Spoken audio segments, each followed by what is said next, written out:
పండక్కి sweet box, new ఇయర్‌కి cake ముక్క, బర్త్‌డేకి చాక్లెట్‌లు. కొన్ని కంపెనీల్లో ఇవే పెద్ద గిఫ్టులు. చాలా మందికి ఇవి కూడా ఉండవు.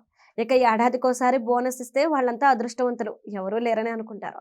కానీ చైనాకి చెందిన ఒక టెక్ స్టార్టప్ మాత్రం డిఫరెంట్‌గా ఆలోచించింది. కంపెనీ అభివృద్ధి కోసం పనిచేసిన ఉద్యోగులకు బంపర్ ఆఫర్ ఇవ్వాలని నిర్ణయించారు. ఏకంగా 1,50,00,000 విలువైన ఇంటిని ఎంప్లాయీస్‌కి బహుమతిగా ఇస్తున్నారు. 3 ఏళ్ల పాటు కంపెనీ కోసం పనిచేసిన 18 మందిని ఎంపిక చేసి వారికి లగ్జరీ అపార్ట్మెంట్ ఫ్లాట్లు బహుమతిగా అందజేస్తున్నారు.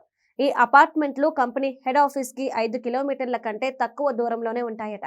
ఉద్యోగులు తక్కువ సమయంలోనే ఆఫీస్ కి చేరుకోవడానికి వీలుగా కంపెనీకి సమీపంలోని అపార్ట్మెంట్లను ఎంపిక చేశారు. ఈ గిఫ్ట్ అందుకునే ఎంప్లాయీస్ కి ఒక కండిషన్ పెట్టారు. అదేంటంటే ఫ్లాట్ తీసుకున్న తర్వాత 5 ఏళ్ల పాటు అదే కంపెనీలో పనిచేయాలి.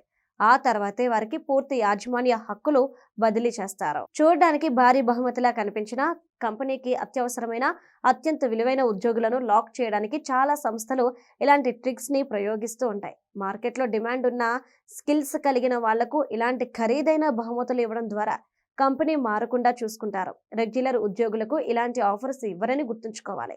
ఈ ఏఐ యుగంలో స్పెషల్ స్కిల్స్ ఉన్న వాళ్ళకే స్పెషల్ ట్రీట్మెంట్ ఉంటుందని ప్రపంచవ్యాప్తంగా జాబ్ ట్రెండ్స్ స్పష్టం చేస్తున్నాయి.